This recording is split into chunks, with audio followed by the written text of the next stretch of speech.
Hi, and welcome to Teaching Tip Tuesday, brought to you by the Center for Inclusive Teaching and Learning at UWSP. Well, everybody, it seems that Punxsutawney Phil has seen his shadow, and we're due for 6 more weeks of winter. Because, as you all know, only in America are squirrels more revered than meteorologists for their ability to predict the weather. But in spite of the cold and snow, Canvas bestows blessings on you all. We've got some new features in Canvas that may make some aspects of instruction easier for you, but like everything else, there's a learning curve, which is why this week I thought it was a good idea to share these new features with you, along with some ways that you might use them. First, let's talk about differentiation tags. Differentiation tags can label groups of students, but unlike groups that you might make in Canvas, these are visible only to instructors, so we consider them hidden. They allow for easy provision of differentiated learning experiences based on group membership.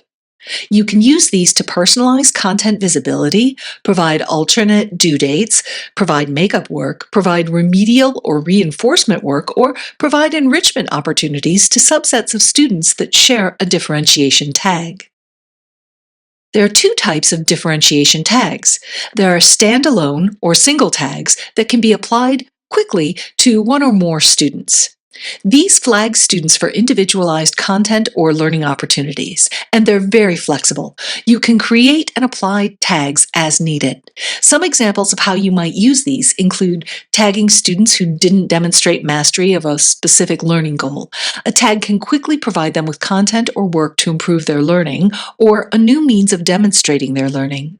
You can tag students who notify you in advance of an exam absence to schedule them for an alternative testing time.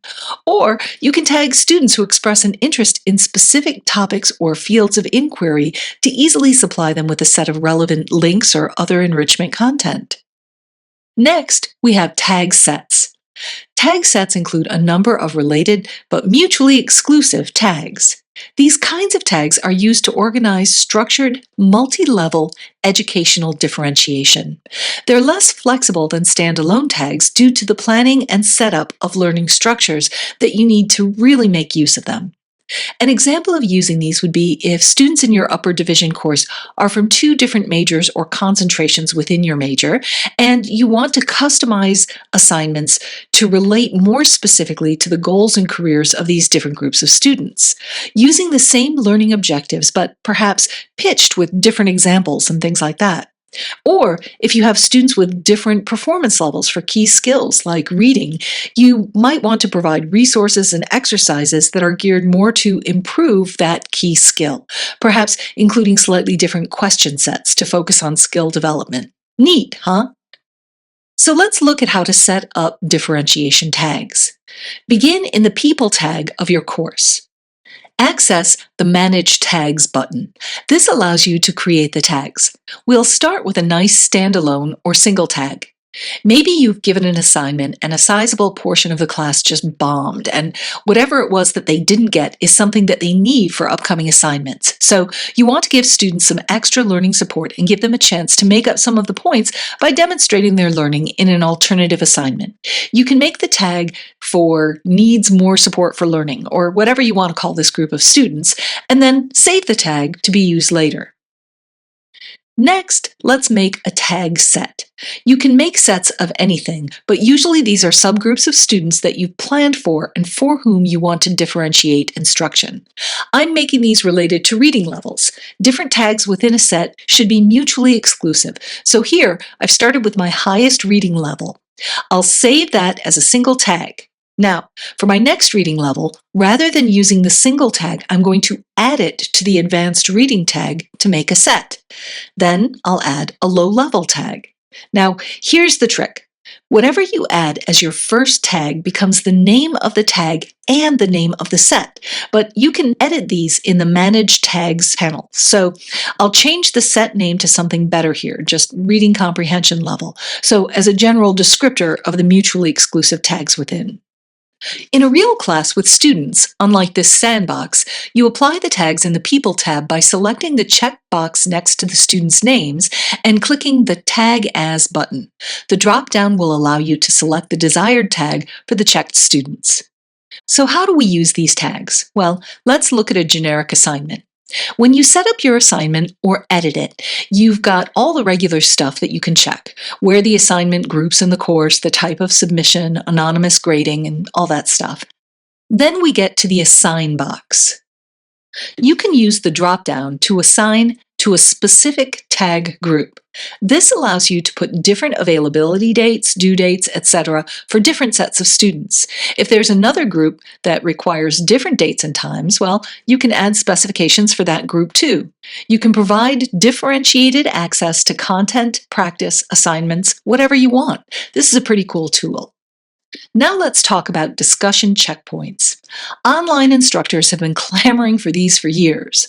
Typically, in online discussions, instructors ask for an initial post, then some responses to peers to move the conversation forward.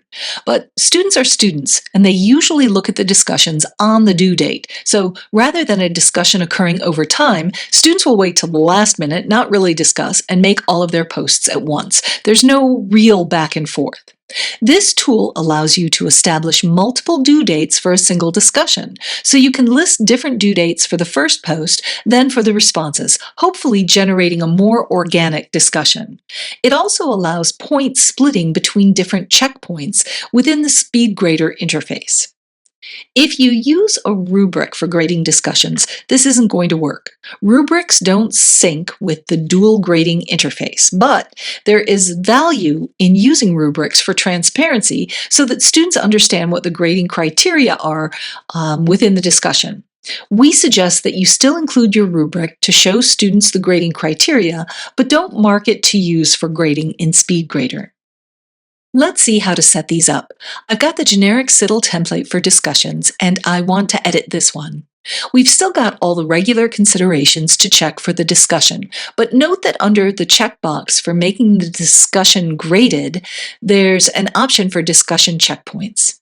We're going to click that and scroll down the page to find the checkpoint settings. Here you can enter the points to reply to the topic, so the initial post, and indicate how many responses are then required, then set the points for the additional replies. We've got 3 points for the first response, and we require 3 responses, and we'll make the additional responses worth 6 points, so 2 points for each response. The total points possible will populate automatically. Then in the assignment settings, we can provide the due date for the initial post, then for replies to peers, and set the availability of the discussion. The fun comes when we enter the SpeedGrader. Check this out. You can assign the points for the initial post and for the replies, and as always, you can leave comments. Remember, the rubric tool will not work with this splitting. So although this assignment had a rubric that was intended to be used for grading, that isn't going to work. But you can still append your rubric explaining how the points will be applied for the initial post and for the responses. So that's our Canvas update. Remember, new tools available in Canvas can help you develop more responsive teaching practices by providing differentiated content and assignments to tagged groups of students. They can also help you to improve your workflow with regard to grading discussions. And that's this week's teaching tip, brought to you by the Center for Inclusive Teaching and Learning here at UWSP. Remember, at CITL, we offer support for course design, learning activities, assessment, pedagogy, and accessibility. Visit our website to schedule a consultation today.